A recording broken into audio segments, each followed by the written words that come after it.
असउद्दीन ओवैसी जी। मोहतरम स्पीकर साहब, बड़ा इत्मीनान हुआ आज आपको कुर्सी सदारत पर दोबारा देखकर।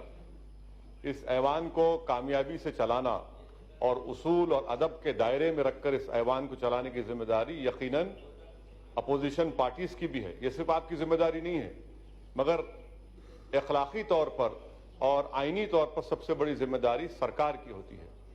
और ख़ास तौर से हम तमाम सियासी पार्टियों के अराकीन को इस बात का नोटिस लेना चाहिए और ख्याल रखना चाहिए कि इख्तिदार हमेशा किसी पार्टी के पास नहीं रहा। जैसे अंग्रेजी में कहते हैं कि पावर इज नॉट इटर्नल। आज अगर हम कोई बदअखलाकी या शर्मिंदगी का काम यहां पर करते हैं तो आने वाली नस्ल इससे ज्यादा बदतमीजी करेगी। तो खास तौर से मेरी इन दोनों कौमी पार्टियों से गुजारिश है कि वो खुद इस बात का नोटिस कर लें। और यकीनन निशिकांत दुबे ने जो बात कही सही कहा। मैंने भी बैठकर यहां पर देखा था कि इसी ऐवान में टेबल पर पैसे डाले गए थे। अब कौन उस वक्त यहां बैठा था वो अक्लमंद जानते हैं, मगर मैं दोहराना नहीं चाहता। मैंने ये भी देखा था 2006 में कि एक एमपी ने यहां पर आकर अपने फाइल्स डिप्टी स्पीकर पर फेंक दिए थे, वो भी हमने देखा था। और वो उस वक्त कौन थे हम जानते हैं। मगर ये जिम्मेदारी सबकी है सर।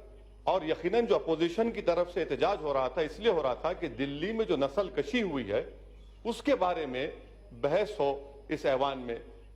आपने फैसला लिया, हम इसका खैर मुकद्दम करते हैं। और मैं स्पीकर साहब आपसे गुजारिश करता हूं कि जो मौजूद अराकीन को गवर्नमेंट के रेजोल्यूशन पर सस्पेंड किया गया है, इनकी मुअत्तली को वापस लिया जाए। इनको दोबारा इस ऐवान में आकर अपनी बात को रखने का और हुकूमत के खिलाफ एहतजाज करने का मौका मिले। शुक्रिया।